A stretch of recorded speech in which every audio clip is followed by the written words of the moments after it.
Hello, xin chào tất cả các bạn đã quay trở lại với kênh của Văn Hóng Lazada. Và hôm nay chúng ta sẽ đến với Drawing Show. Và hôm nay thì mình sẽ làm video về một cái sản phẩm cà phê.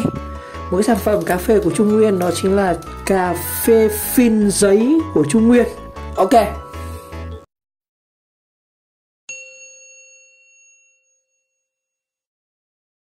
Ở đây thì mình có một lô, cái này thì được cho nhưng mà mình không mua cái sản phẩm này nhá. Mình được cho khoảng là 8 gói cà phê phin giấy của Trung Nguyên. Có thể nói rằng Trung Nguyên là một cái nhãn hàng cà phê thì cũng khá là nổi tiếng ở Việt Nam. Vài năm trước thì cà phê Trung Nguyên có cái vụ, đó cũng thực ra thì cũng không hay ho lắm. Đó là cái vụ kiện nhau giữa các CEO, giữa vợ chồng nhà tập đoàn cà phê Trung Nguyên này, kiện nhau ra tòa rồi đại khái là cũng chia tài sản lên đến cũng mấy nghìn tỷ, cũng giá trị cái cà phê Trung Nguyên này nó cũng rất là lớn luôn. Và trước thì mình cũng hình như là mình có uống thử một lần cà phê của Trung Nguyên rồi. Và cái cà phê này thì nó cũng thuộc dạng là cà phê chất lượng đấy anh em. Tại vì người ta trồng được, khai thác và làm thành cái thương phẩm luôn. Tức là theo mình tìm hiểu là cái cà phê Trung Nguyên họ làm thành một cái dây chuyền trọn gói. Tức là từ việc trồng này, thu hoạch rồi đến ra thành các thành phẩm này, nó là một cái quy trình trọn gói luôn. Nên cà phê của Trung Nguyên thì nó cũng là một thương hiệu rất là lớn. Rất tiếc là mình không có nguyên cả hộp, nhưng mà chắc là cái gói này thì cũng đủ để đánh giá rồi. Cà phê thì thật sự thì mình không phải là người uống chuyên cà phê. Nó thật sự các bạn, mình uống cà phê mình nhiều khi mình vẫn ngủ, nên mình cà phê mình cũng khá là sợ và mình vẫn coi là cà phê là một chất kích thích. Nhưng ngày hôm nay thì mình sẽ uống thử cái này. Tại vì nó có một cái rất hay, đó là cái cà phê thì nó có nhiều loại, cà phê sữa này, cà phê đá này. Nhưng mà đây là đầu tiên mình thấy một cái sản phẩm cà phê là phin giấy. Tức là nó sẽ là như kiểu trà túi lọc ấy. Đó, nó có hơi hết rất là biệt. Và tại sao lại có hai cái hộp sữa ở bên này? Tại vì mình thấy cái bạn uống trước mọi người kể rằng cái này uống nó khá là đắng. Và nếu mà uống thường thì sẽ rất là khó uống, nó rất là đắng. Nên chúng ta sẽ phải uống thêm sữa này, có thể là sữa, mình có thể dùng kèm với cái sữa đặc có đường này. Đó. Cái sữa này cũng mới, lần đầu tiên mình nhìn thấy luôn. Trước là mình hay uống cái sữa mà lon sữa bò ấy, khoảng 15-16 nghìn một hộp, hay là cái sữa bò đỏ hộp như cái hộp sữa chua ấy, nó nhỏ nhỏ. Còn đây uống thử luôn cái sữa túi kiểu này cũng rất là hay. Còn cái sữa này thì mọi người quen rồi, cái sữa này uống cho các cháu, nó là sữa tươi dạng nước. Còn cái này sữa đặc. Rồi, đi vào nhân vật chính là cà phê phin của Trung Nguyên này. Thì mình sẽ review qua một chút nhá. Rồi, một cái gói này thì nó là khoảng, mình cũng chưa rõ lắm, chạy 10g trên 0,35 là như nào. Một gói này mình nói chắc là 10g, còn 0,35 tức là cái trọng lượng có thể cộng trừ đi, nó bị hụt. Đó, 10g. Nó là cà phê phin giấy nhá, túi lọc. Đó, rất là đặc biệt luôn. Cà phê năng lượng và cà phê đổi mới. Và trước mình có xem một cái phóng sự về Covid, mình có nói về cái nền khai thác nông nghiệp của Việt Nam. Thì trong cái đợt Covid thì như là Trung Nguyên họ phát triển thêm cái mã này, một cái mã mới để có thể tiếp cận thị trường hơn. Đó, tức là không cần phải phin nữa, bóc ra đây có hướng dẫn dụng này. Thứ nhất là chúng ta xé túi ra này, thứ hai là lắc nhẹ cà phê chảy đầu cái phim và đặt túi quay vào ly, sau đó đổ nước sôi vào châm, cứ châm đến khi nào đổ thứ gì, dùng 20 ml nước khoảng 100 độ, châm đều các cà phê, tiếp tục châm thêm khoảng 100 ml đến 130 ml theo chiều kim đồng hồ từ ngoài vào trong. Chắc là khó hiểu nhỉ. Rồi, hạn sử dụng cái này thì là 1 năm nhá, năm 2021 này. Rồi, sản xuất tại Trung Nguyên luôn. Hương thơm nồng mùi trái cây, xen lẫn vị vỏ chanh chua nhẹ và thanh mát. Đó. Rồi, đây mình uống thử, chắc chỉ uống được một gói này.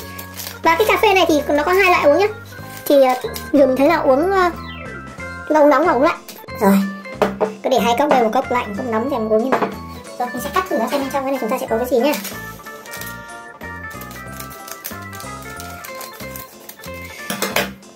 Mùi rất là thơm nha.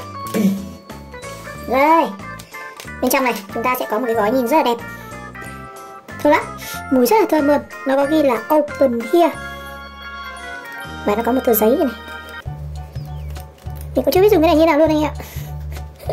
Đây, chắc là để như này sao, hay phải cắt ra nhỉ. Ở đây thì mình xem hướng dẫn là chúng ta sẽ xé miệng. Đây chắc là như này, có hình mẫu đây. Mình sẽ xé cái này, cái phần trên này, và mình sẽ dùng hai cái này để như là hai cái quai giữ của nó, và mình sẽ cắt mình trên nhá. Mình nhìn trong hình ảnh này, còn trong hình này thì chả hiểu lắm. Rồi, ok. Bây giờ mình sẽ xé được cái phần này, xé được tay nhá, tại nó là túi giấy nhá. Rồi, bên trong này cho anh em xem hạt cà phê này. Đây, tôi phải lấy này cho các ông xem mọi người. Đây, mình sẽ để cái này lên bàn tay nhá. Đây, cà phê của nó đây. Đây là cái cà phê thô nhá, nó còn hạt rất là to này, nhưng mà mùi của nó rất là thơm anh em. Cái này các bạn nào thích sành cà phê thì sẽ là rất thích cái này. Mình chỉ là một người mơ màng chả liên quan gì đến cà phê, nhưng mà thử đó. Đấy, nó rất là đặc luôn, thơm, nó như kiểu cacao ấy. Trời, công nhận uống bộ môn này cầu kỳ thật. Như ngày xưa nếu mà các bạn uống những cái cà phê thô như này, chúng ta sẽ phải có một cái phin lọc bằng nhôm đó. Nhưng ngày nay thì với cái sự nghiên cứu của Trung Nguyên thì họ đã làm ra một cái sản phẩm như thế này. Mình sẽ dùng luôn cái túi lọc, dùng cái túi của những cái loại trà. Rồi tiếp theo để vào như này. Đấy, đây, để như này, nhìn rất là hay đúng không? Rồi bây giờ chúng ta sẽ để đổ nước sôi vào. Đây, mình đã đun sẵn một nồi nước sôi rồi, có nghi ngút này. Rồi bây giờ nhá, mình sẽ hướng dẫn là đầu tiên là lắc nhẹ cà phê, lắc nhẹ để cà phê quanh phin đó.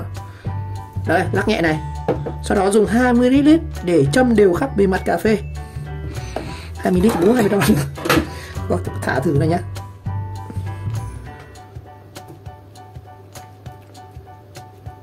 Đấy. Đấy, bắt đầu nó nhỏ xuống này. Mùi thơm đấy anh em ạ. Rồi, nó nhỏ xuống. Rất nóng. Rồi. Sau đó tiếp tục châm từ 10 đến 130 ml theo chiều kim đồng hồ từ ngoài vào trong. Như vậy thì theo mình hiểu là khi mà mình đổ bình nước này thì mình đổ theo kiểu này, vòng vòng như này, để cho cái cà phê này là coi như là chúng ta được ngoáy, nó hiểu như vậy. Rồi nhá, giờ mình sẽ tiến hành đổ thêm nhá. Nó quá nóng quá. Chứ gì phải mở nó miệng to. Mùi rất thơm nhỉ. Đấy. Theo chiều kim đồng hồ nhá.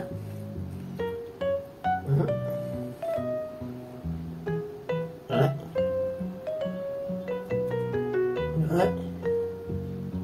Đấy. Mình cứ châm theo chiều kim đồng hồ nhé. Đó. Đấy. Cứ đổ theo chiều nước theo chiều kim đồng hồ. Đó.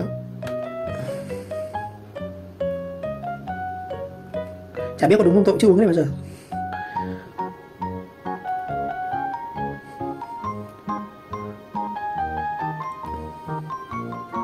Một cái này, có này thì chúng ta đổ từ 150 nhé, 20 ml đầu để mồi, và 100 đến 130 ml tiếp theo để gọi là cho nó chín cà phê. Thế này thôi nhỉ, uống thế này thôi nhỉ. Rồi hiện tại thì cà phê nó vẫn đang rất là nóng rồi anh ạ. Mình chưa uống thử cái này bao giờ luôn. Mình sẽ uống đầu tiên là như nguyên bản, như trên hướng dẫn này nhá, là mình uống ở trên này thì không thấy là uống ngon hơn với sữa hay với đường thì gì cả. Tại vì cà phê thì nó cũng có rất nhiều phong cách, uống với sữa, uống với bơ rất nhiều. Đó. Đây mình cũng uống cái cà phê mộc của cái Trung Nguyên phin giấy để xem như nào. Không thấy gì để đợi bao nhiêu phút nhỉ? Uống được luôn sao anh ạ? Mình nghĩ sao cũng được luôn chưa? Đây, mình chỉ uống tại vì cũng không biết đo là uống bao nhiêu, cứ tầm thế này thôi. Mình đo được một cốc này là vừa. Đó. Thế thì cái giấy này nó ngập vào trong này à? Như kiểu mình uống là giấy nó đang ngập vào trong luôn được cái này nghe. Có lẽ là không uống nhiều như này đâu. Tôi thấy các ông cà phê ngoài nó cốc nó rất nhỏ giọt, cái cốc nó chỉ cái cốc này nó chỉ tầm thì đấy thôi, mà người uống đặc lắm, mà nó uống em đắng lắm. Sẽ để thêm một tí nha, sẽ để khoảng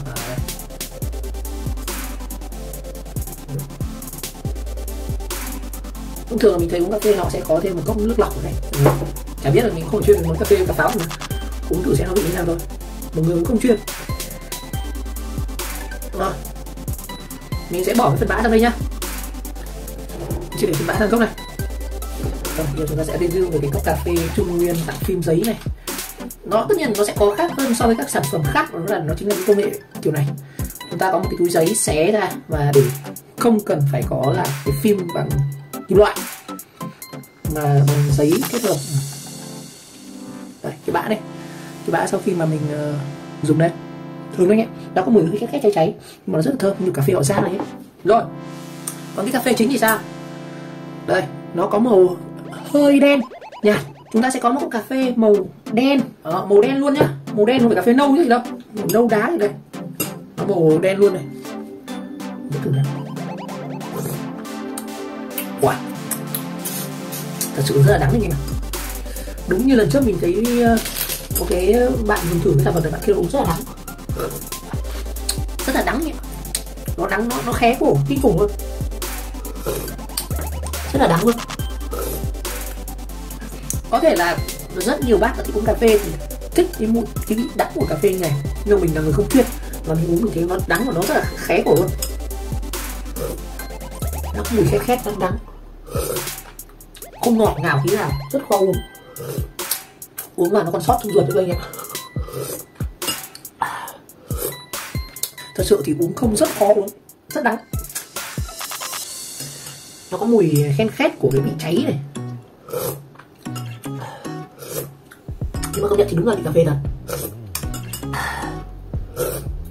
Nếu mà cố uống như mình ấy thì mình thấy thực ra thì càng uống thì nó không phải nó càng đắng cay kiểu các kiểu đâu, mà uống thì nó cũng có một cái vị gì đó rất là thơm. Chính cái vị khét khét của nó tạo lên cái mùi cà phê uống rất là thơm luôn. Nó không thơm kiểu như là thơm kiểu bơ sữa, mà nó thơm kiểu vị nó bị rang ăn nó rất là đắng. Đắng lắm, đắng khét khó uống cực. Chắc là mình thật sự là mình chia sẻ thật với bạn là mình uống hết là mình không thể uống được, nó rất là đắng.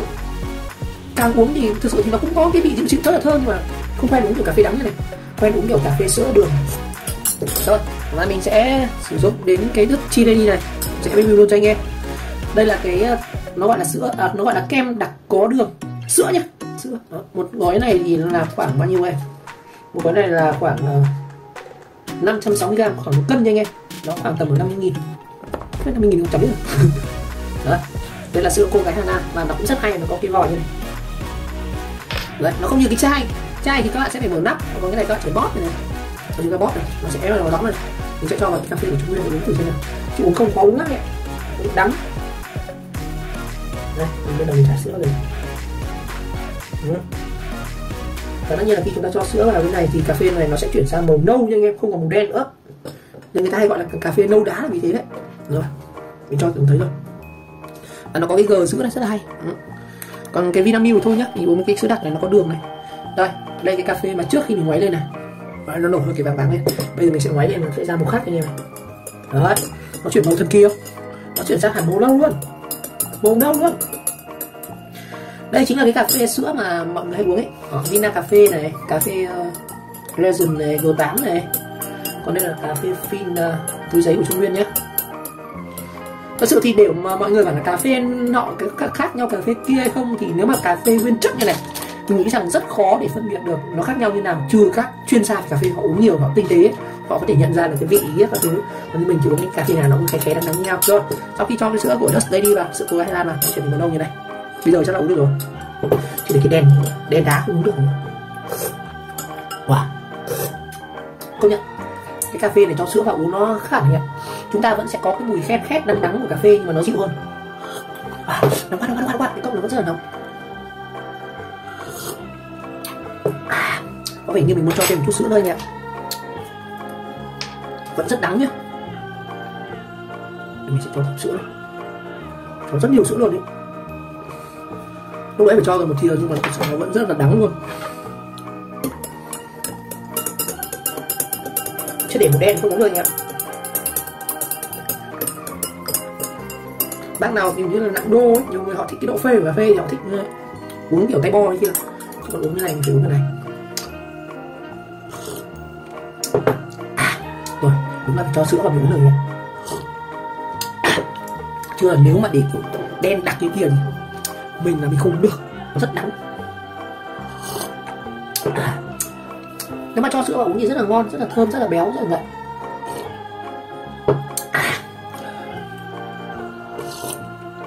Ngon lắm. Cái này thì thật sự thì mình chia sẻ là mình không phải là người thích uống cà phê, nhưng mà cho sữa vào thì dễ uống hơn nào. Chứ nếu mà uống tay bo cái phin này không thể uống được. Còn bác nào tín đồ của cà phê thì mình sẽ không nói nhé, chúng ta sẽ bỏ qua những trường hợp đấy. Có sữa vào dễ uống hơn nào. Cho sữa này chúng ta sẽ có cái vị, vẫn có cái vị khen khét của cà phê, nhưng mà nó được dịu lại bởi cái đường này và cái vị ngọt của sữa, nó khiến cho cái cà phê uống rất là ngon. Còn công dụng của cà phê thì cho mình không chia sẻ nhé, mọi người chắc là cũng đều biết rồi. Và cái gì thì nó cũng có hai mặt của nó. Cái cà phê này thì nó coi như là một cái đồ uống, nhưng mà nó cũng có, mình chắc mình nhiều nó cũng có gây nghiện, tại vì nó cũng gây, nó gọi là tính chất kích thích, nó giúp chúng ta hưng phấn bằng cách là chúng ta trở nên tỉnh táo hơn. Và cái này nếu mà bạn uống buổi sáng thì nó sẽ rất tốt cho việc mà chúng ta tự tỉnh táo để bắt đầu ngày mới công việc. Còn nếu mà uống buổi tối mà ai mà rủ đi uống cà phê chắc chắn mình không uống được. Buổi tối mà tầm sau 7 giờ mà uống cà phê để về chắc chắn không thể ngủ được nha. Buổi tối mà đi uống cà phê chắc mình chỉ uống sinh tố kiểu thôi. Gọi đi uống cà phê nhưng mà chỉ uống sinh tố. khá là ngon. Cho sữa mà sẽ uống thật. Rất là may, trước có bạn bảo uống thử cái này rồi, nó rất là khó uống, nên bảo là tư vấn là uống kèm một cái sữa này. Nhưng mà chắc là không có cái sữa này chắc mình không uống hết được cái cốc này đâu.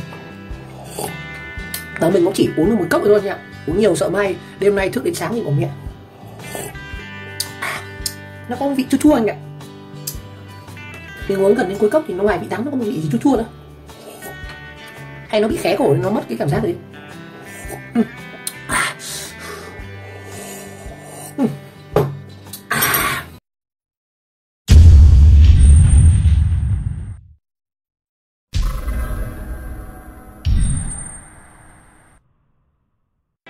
Rồi, như vậy trong video ngày hôm nay thì mình vừa trải nghiệm về cái sản phẩm cà phê phin giấy của Trung Nguyên dưới góc độ của một người không chuyên về cà phê. Và cảm nhận của mình về cái cà phê này thì thật sự là nếu mà uống tay raw thì mình không uống được. Nhưng mà nếu mà chúng ta uống với sữa này, hoặc là sữa tươi này, hoặc là kem, hoặc là bơ ấy, thì mình có thể uống được. Và nói chung là mình cũng thấy đây là một cái sáng tạo rất hay, một cái sản phẩm của Việt Nam. Họ cũng nắm bắt được xu hướng rất là nhanh, tìm tòi và đổi mới để có thể sáng tạo ra một cái sản phẩm mình nghĩ rằng nó cũng hình như ở trên thị trường Việt Nam chưa ai nghĩ ra được cái ý tưởng mà chúng ta dùng cái túi lọc giấy này để sử dụng cho cà phê.